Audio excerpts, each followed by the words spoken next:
I refused to let my Amish wife see an English doctor. The diagnosis broke me. Rebecca's hands were cold. That's the first thing I remember. Not the fever, not the way her nightgown was soaked through so bad the cotton stuck to her collarbone like a second skin. Her hands. I was holding them, and they were cold, and I couldn't make sense of it. A woman burning at 103, maybe 4, and her fingers felt like she'd been pulling beets from the November ground. I had the comfrey poultice ready. I'd made it myself, the way Dat showed me. Crushed root, warm water, a strip of muslin torn from the old bedsheet we kept folded in the cedar chest by the stairs. The kerosene lamp on the nightstand was hissing that low hiss it makes when the wick needs trimming, and I could hear our youngest, Eli, coughing in the next room, 2 sick at once, and me standing there with a paste made from a root and a prayer, telling myself this was enough. This was what the old ones did. This was what worked. But Rebecca, my Rebecca, she looked up at me and said one sentence, just one. "Joseph, something is wrong that comfrey can't fix."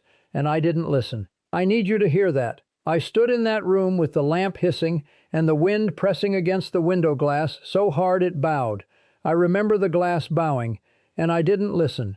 I was 31. I'd never once called an English doctor. I wasn't about to start. Quick pause. My name is Joseph, and this is Rebecca's husband. If these stories stay with you, if they remind you of something the old ones knew, subscribe. It's free, and it's the reason I can keep telling them. Tell me in the comments, was there ever a time someone in your family trusted the old remedy too long, and the body was trying to tell you something else? And if you want to go further, a super chat or a membership, that's you telling me these old ways are worth remembering. That keeps this going.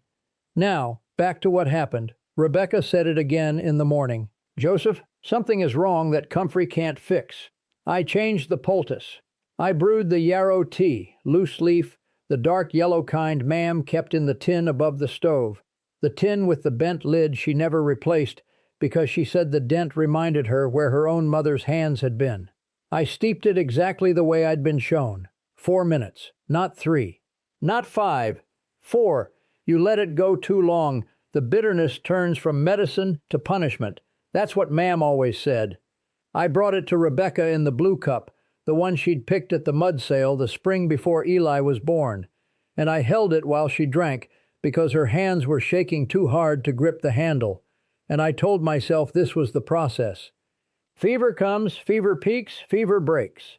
The body knows. The plants know. You just stand in the gap and do what the ones before you did. That's what the old ones knew.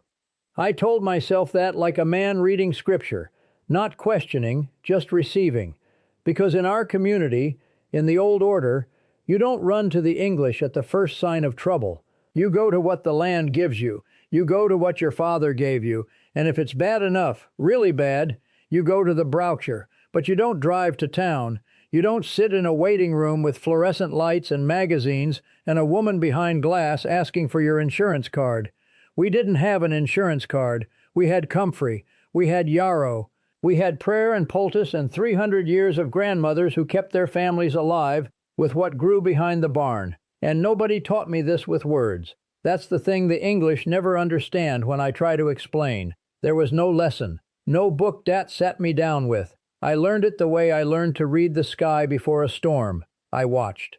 I was 7, maybe 8, and my brother Amos split his shin open on the edge of the hay rake. I remember the blood looked black in the barn light. Dat didn't panic. He walked, didn't run, walked, to the garden, pulled a handful of plantain leaves, chewed them soft in his own mouth, and pressed them against the wound with his bare palm, held it there, didn't say a word. Amos stopped crying in under a minute. I stood by the barn door with my hands in my pockets, and I watched, and something in me wrote it down without a pencil. That's how the healing rules passed. Not through telling, through watching a man who never flinched use a leaf and his own spit to stop his son's blood. You see that at 8 years old, and you don't forget it. You carry it in your hands for the rest of your life, and you don't question it. I never questioned it, not once, not even the night I should have. I need to go back a little. Rebecca and I married young. I was 23, she was 20. Her father Abram had the farm 2 roads over. the one with the stone wall along the south pasture that everybody said was the straightest wall in the county. Rebecca was the second of 6 girls, and she was the quiet one, which is saying something because none of them were loud, but Rebecca's quiet was different. Hers wasn't shy. It was, I don't have the right word for it. It was like she'd already thought through whatever you were about to say and decided to let you say it anyway. She could look at me across the supper table, and I'd feel like she'd read a letter I hadn't written yet. We had 4 children by the time I was 29. Eli, then Sarah, then the twins, Daniel and Ruth. The farm was small, 80 acres, most of it pasture, with a woodlot on the north end. Dad had helped me fence the first winter. Life was plain. Life was good. Rebecca kept a garden that made the neighbor women stop on the road just to look. She grew everything: tomatoes, beans, squash, but it was her herb bed that mattered most. Comfrey along the back fence, yarrow by the pump, calendula in clay pots on the porch rail, and burdock, a whole row of burdock with leaves the size of dinner plates. She dried them herself, hung them in the cellar on twine, and she knew what every one of them was for. I used to joke that she was the real broker in the family. She didn't laugh at that. She'd just give me that look, the one that meant I was closer to the truth than I knew. The fever started on a Tuesday. I remember, because I'd been splitting oak that morning, the red oak from the tree that came down in the August wind, and when I came inside for the noon meal, Rebecca was sitting at the table with her hands flat on the wood, not eating, just sitting. The plate in front of her was untouched. Bread, apple butter, a slice of the cheddar we'd gotten from the Yoders. She said she had a headache. I said, drink some water. She said she'd been drinking water all morning. I didn't think much of it. People get headaches. By supper, she was warm to the touch. By Wednesday morning, her skin was so hot I could feel it through the quilt. I made the comfrey poultice. I made the yarrow tea. I did what I knew. Thursday, she couldn't keep the tea down. It came back up in the basin, and I remember this, I don't know why this is what I remember, a thin string of yellow bile on the white rim of the basin, and it looked wrong. It looked like something that didn't belong to my wife's body. I wiped it with a rag, and I didn't say anything. Eli was still coughing in the next room. The twins were with my mother. Sarah was at Abrams, and I was alone with Rebecca and the lamp and the smell of comfrey paste drying on muslin, and I thought, I'm losing the thread of this. No, let me say it straight. Thursday night, the bedroom. Rebecca lying on her left side, because lying on her back made the pain worse. She said it was in her lower right belly. Deep, not on the surface, underneath. The kerosene lamp throwing that orange light that makes everything look like an old photograph. I had a fresh poultice ready. Burdock leaves this time. I'd soaked them in boiling water the way she always did, squeezed them out, layered them double, and I pressed them against her side where she said it hurt. She flinched. Not a big flinch, a small one, the kind where the breath catches and the jaw tightens and the eyes stay closed. I said, does that help? She said, I don't know. I said, give it time. She said, Joseph, please. And I heard something in that please I'd never heard from her before. I'd heard her in labor 4 times. I'd heard her the night Sarah had the croup so bad her lips turned blue. I'd heard her when her mother passed, but this please was different. This please had a door in it she was trying to open, and I was standing in front of it. We could send for old Levi, I said. Levi Stoltzfus, the Browsher, lived past the covered bridge, the one with the hex sign painted over the entrance that the bishop pretended not to see. Levi had hands like leather and a voice like gravel in a tin cup, and he could stop a burn from blistering by blowing on it 3 times. I'd seen him do it. I believed in Levi. Not Levi, Rebecca said. A doctor, a real doctor. And I said, God forgive me, I said it. Levi is a real doctor. She didn't argue. That's what breaks me now. She didn't fight. She just closed her eyes and let me press the burdock leaves against the thing that was killing her, and she went quiet. In that way, she went quiet. The way that meant she'd already thought through what I was going to say, and decided to let me say it. I sat in the chair beside the bed all night. I didn't sleep. I listened to her breathe. Short breaths, then long ones, then short again. Sometime around 3 in the morning, the breathing changed. got shallow, got fast. And she made a sound, not a word, not a moan, something between, like air being pressed out of a bellows that's almost empty. I put my hand on her forehead, and it was wet and cold at the same time, and my stomach dropped the way it drops when you miss a step on the stairs in the dark. I sent for Levi at first light. He came within the hour. He brought his leather satchel, the one his father had carried, dark brown, cracked along the strap, smelling of dried chamomile and something sharper underneath, like camphor or maybe white willow bark. I never knew which. He put his hands on Rebecca's belly, left hand first, then the right. He pressed. She cried out. He looked at me. I'd known Levi 30 years, and I'd never seen that look on his face. He said, "Joseph, this is past me." 3 words, that's all. This is past me. The Broucher, the man I'd watched draw fever out of a child with nothing but a prayer and a copper penny, stood in my bedroom and told me he couldn't help my wife. "Take her to the English," he said. "Take her now." We hired a driver. Mennonite man named Henry who had a van and didn't ask questions. The hospital was 40 minutes. 40 minutes of Rebecca lying across the back seat with her head on my leg and my hand on her hair, and the road bumps sending pain through her body that I could feel in my own teeth. They took her in fast, too fast. When the English take you in fast, it means something you don't want it to mean. A doctor came, a woman, younger than me, with a clipboard and eyes that were already sorry before she opened her mouth. She said words I didn't understand at first.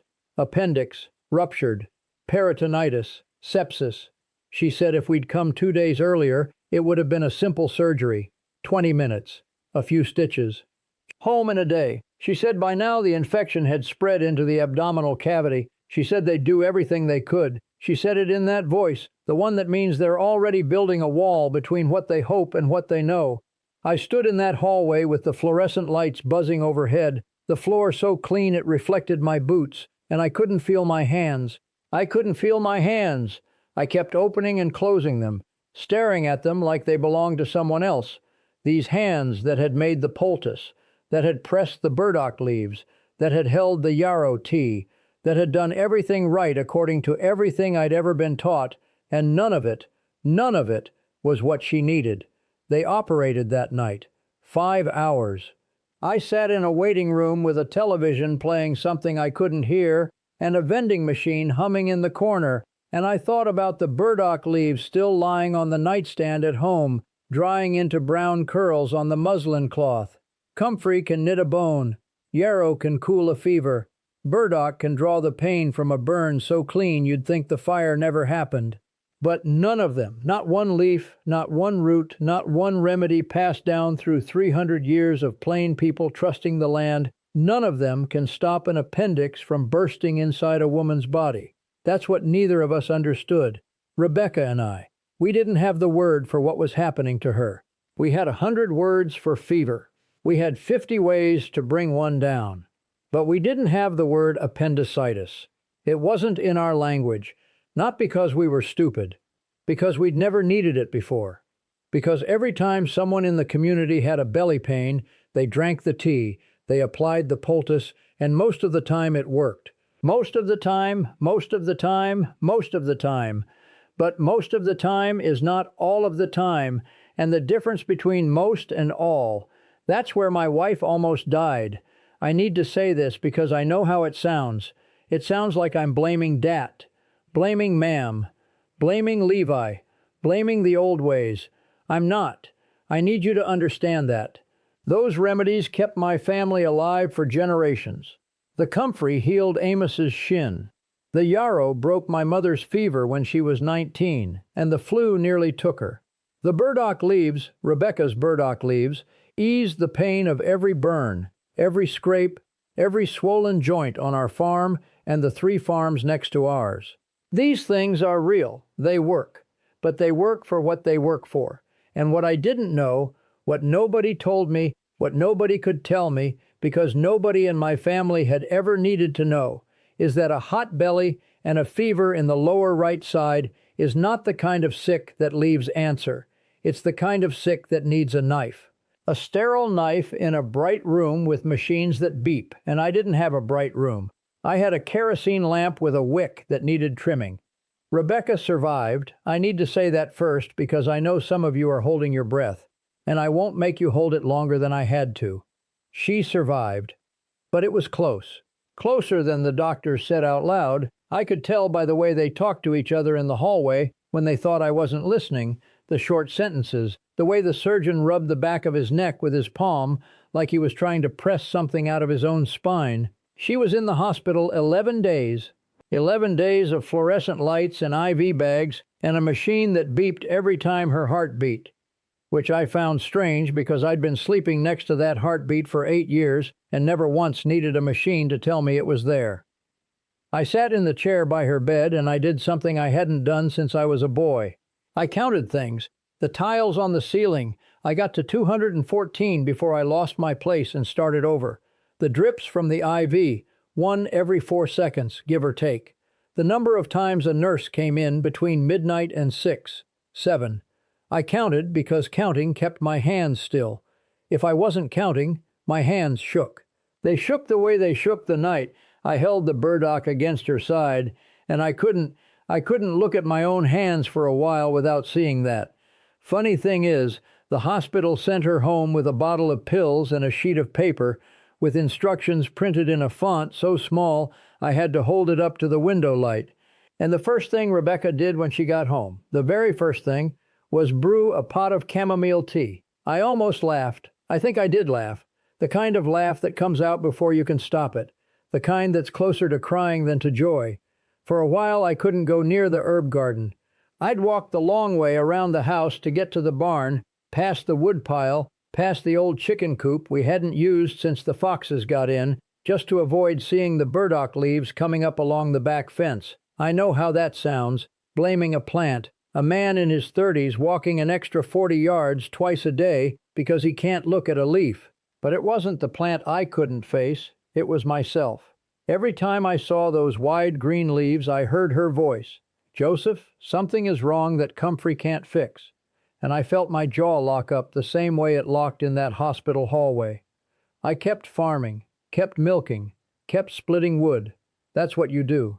You don't stop. An Amish man doesn't stop for what he feels. He stops for what needs doing, and what needed doing was the same thing it always was. Morning chores, evening chores, the rhythm of a life that doesn't care whether you slept or whether your hands are steady. And slowly, the way frost pulls back from a field in March, not all at once, not in a morning, but inch by inch over weeks, I started walking past the garden again.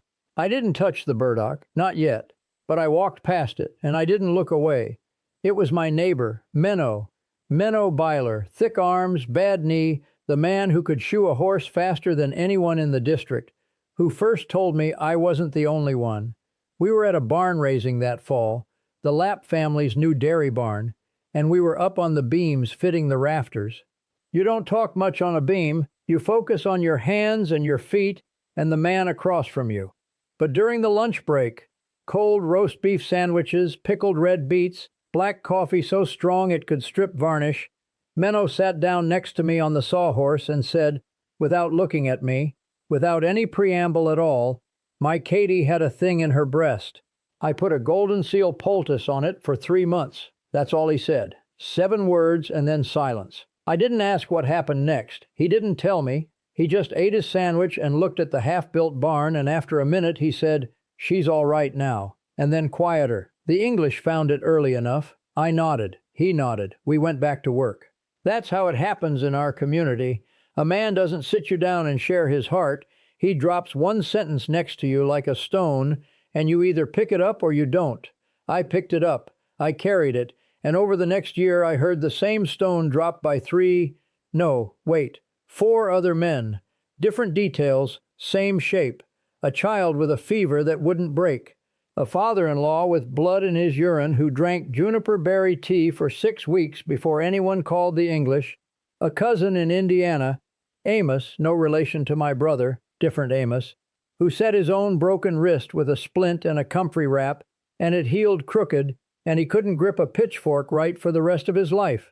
Each story had the same architecture. The remedy first, always the remedy first, then the waiting, then the moment. Sometimes a day, sometimes a month, sometimes never. When someone admitted the remedy wasn't enough. And in every story, the hardest part wasn't the sickness, it was the admitting.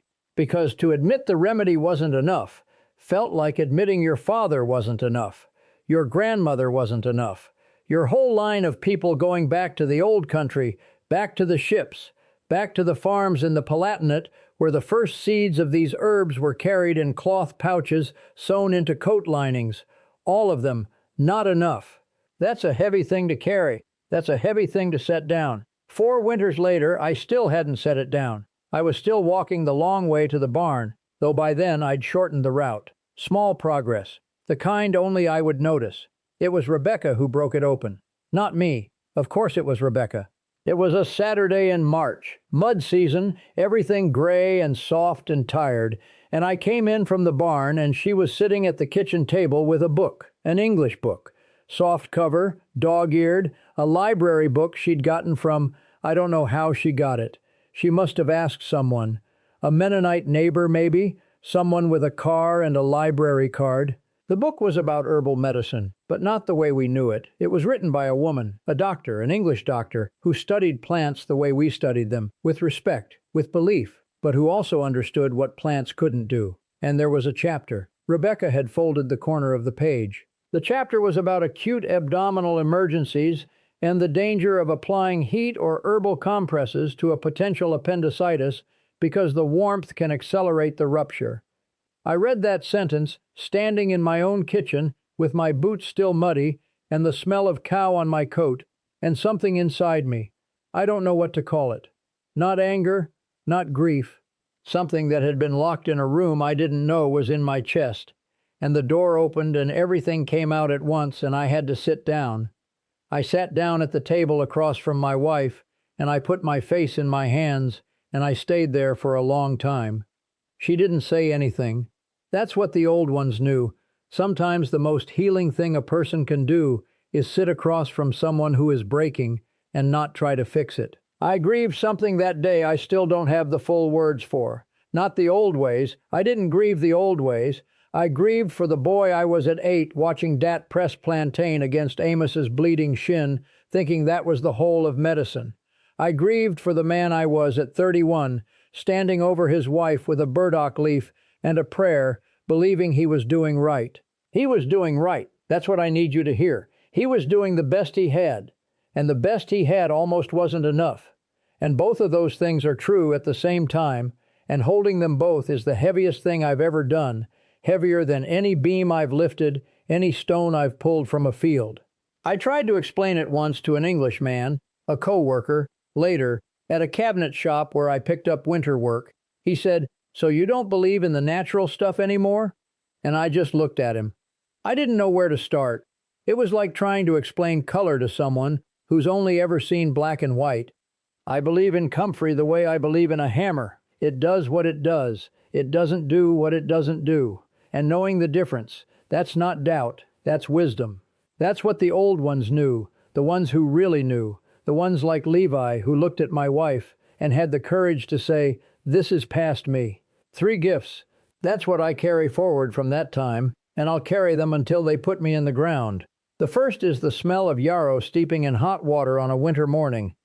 It doesn't cure everything, it doesn't have to, it cures enough. The second is the memory of my father's hands pressing a leaf against my brother's wound, without hesitation, without doubt, with nothing but the calm of a man who knows exactly what he's holding. I want to be that calm. I'm not always, but I want to be. The third is Rebecca's voice. "Joseph, something is wrong that comfrey can't fix. She was right. She was right, and I didn't listen, and she survived anyway. And I will spend the rest of my life trying to be a man who listens the first time. I haven't made it yet, but I'm closer. I live in the contradiction now. I keep the herb garden. I keep the remedies Ma'am taught me and her mother taught her, and her mother's mother carried from across the ocean in a pouch the size of a child's fist. And I also know the number for the clinic in town. It's written on a piece of paper tacked to the inside of the pantry door where the bishop won't see it. Rebecca put it there the week she came home from the hospital. I didn't argue. wisdom dressed in plain clothes. Sometimes it looks like a root. Sometimes it looks like a phone number on a scrap of paper. If you grew up somewhere your grandfather's hands knew more than the doctor's, I see you. If you were taught that the land provides and the land is enough, and then one night the land wasn't enough, I see you. And I don't blame you for what you believed, because I believed it too. You carry something old in your chest, and it sits right next to something new, and they don't always agree, and that's all right. That's what it means to be alive between two worlds. If you're still inside the community, and you're reading this with a knot in your stomach, I see you. If you left and you can't smell chamomile without your throat getting tight, I see you. If you're English and you've never set foot on a plain farm but something in this story pulls at a thread in you that you can't name, I see you too. If your grandfather knew a remedy he never wrote down, and now he's gone and the remedy went with him, I'm sorry. I carry that same loss. If you lost someone that modern medicine couldn't save, and you wonder whether the old ways might have, I sit with that too. Wherever you are in this, I see you, and you are not alone. Tell me in the comments, what remedy did your family carry? What did your grandmother brew? Your grandfather press against the wound? Your mother stir into the pot when someone was sick? I want to hear it. Write it down. Some of these things only survive if someone says them out loud. There is so much more I haven't said yet. There are remedies I haven't been ready to share, but I'm getting closer. If you want to walk with me through these memories, subscribe to Rebecca's Husband. This is where the old ways get told by someone who still lives them, still questions them, still loves them. And if a super chat or a membership feels right, that's you saying these stories matter, and I hear you. The old cures don't die if we keep speaking them. Your grandfather's hands knew something. Don't let it disappear.